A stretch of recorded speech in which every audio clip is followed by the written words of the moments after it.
দক্ষিণবঙ্গে বর্ষার আগমন, ঝেঁপে আসছে বৃষ্টি। আইএমডি জানাচ্ছেন সুখবর। তো কবে থেকে দক্ষিণবঙ্গে বর্ষার আগমন ঘটতে চলেছে, এর ফলে কতদিন বৃষ্টির পূর্বাভাস জারি করছে আবহাওয়া দপ্তর। বিস্তারিত জানতে হলে ভিডিওটিকে প্রথম থেকে শেষ অবধি সম্পূর্ণ দেখবেন। শীঘ্রই দক্ষিণবঙ্গে প্রবেশ করবে বর্ষা, ঝমঝমিয়ে শুরু হবে বৃষ্টি।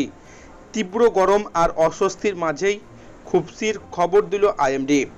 মে মাসের শেষের দিকে নির্ধারিত সময়ে আগে উত্তরবঙ্গে ঢুকে গিয়েছে বর্ষা, যার জেরে বৃষ্টির তুলনামূলক চলছে উত্তরের জেলাগুলিতে। সাধারণ উত্তরবঙ্গে প্রথমে বর্ষা প্রবেশ করে, তারপর পৌঁছায় দক্ষিণবঙ্গে।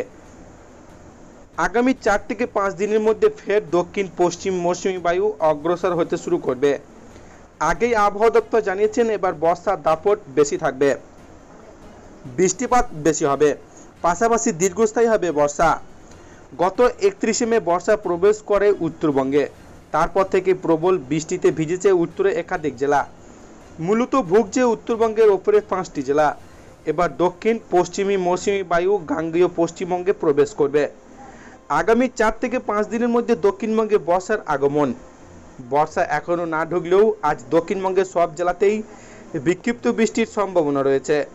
আজ বৃষ্টি হবে হাওড়া, হুগলি, উত্তর 24 পরগনা, দক্ষিণ 24 পরগনা, পূর্ব মেদিনীপুর, পশ্চিম মেদিনীপুর, ঝাড়গ্রাম, পুরুলিয়া, বাঁকুড়া, পূর্ব বর্ধমান, পশ্চিম বর্ধমান, বীরভূম, মুর্শিদাবাদ, নদিয়া, কলকাতায়। পুরুলিয়া, বাঁকুড়া, পূর্ব বর্ধমান, পশ্চিম বর্ধমান, বীরভূম এবং মুর্শিদাবাদে ঘন্টায় 40 থেকে 50 কিমি বেগে ঝোড়ো হাওয়া বয়ে যেতে পারে।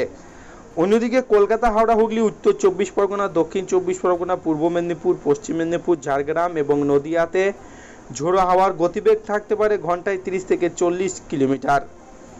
সোমবার একই রকম আবহাওয়া থাকবে দক্ষিণবঙ্গে। এরপর মঙ্গলবার থেকে আরও বাড়বে বৃষ্টি। 17 তারিখের পর থেকে কলকাতায় বৃষ্টিপাত বাড়বে। সেই দাপট চলতে পারে টানা 1 সপ্তাহ।